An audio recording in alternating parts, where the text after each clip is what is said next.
Hi, I chose to do my paper on the ethical dilemma in the movie Concussion with Will Smith. It's pretty recent, I'm sure you've heard of it. The reason I wanted to do this is because it is such a growing area for concern in the NFL. Many people, 90 to be exact, have died from this concussion. They call it CTE. And basically, it's they're finding when they autopsy the brains of former NFL players, they have just deteriorating brains from so many concussions after concussions after concussions.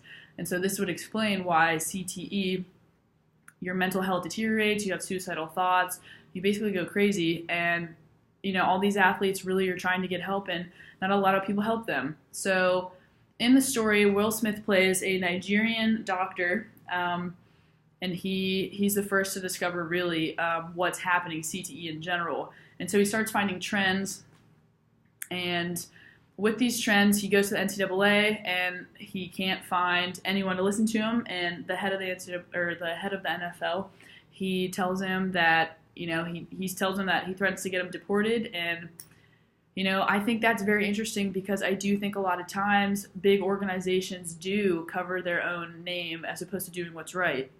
So there isn't really, I guess, a conclusion to what's happening. It's still an ongoing process, but just some background.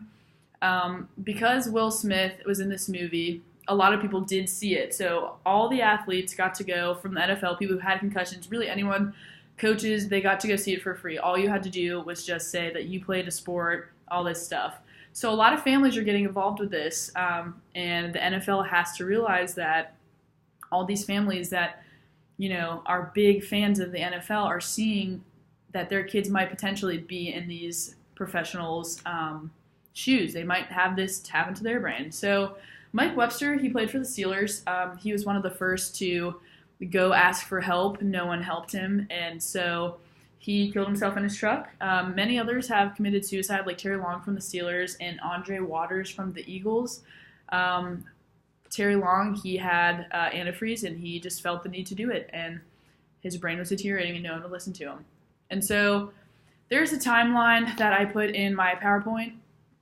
And basically on the left, it has all of the evidence scientifically for CTE and the findings. And on the right, it has all of the NFL statements, stuff like that. And you'll see that the NFL made a statement that they were not responsible for concussions before there was even a study done on CTE. So I think that was super interesting to look at.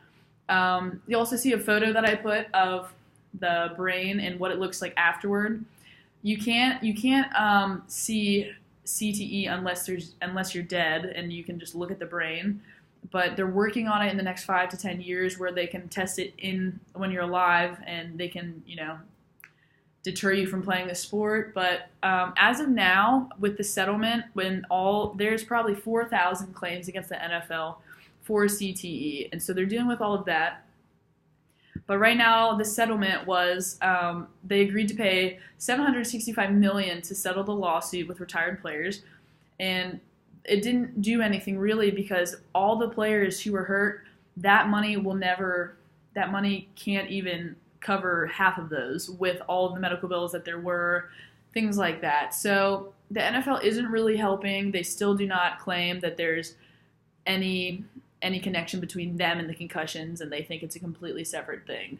So something to look at that I wanted to relate it to the textbook was, we talked about how big organizations go into the cities, and that's kind of their fan base. That's how they get their revenue, all these things. So what happens when CTE affects, your players, and there's, people who know these players, and you're not getting the response that you did because all these bad things are happening in the NFL, and the NFL is not responding in an appropriate manner. So this is a problem for the NFL. I think they will face more problems with this.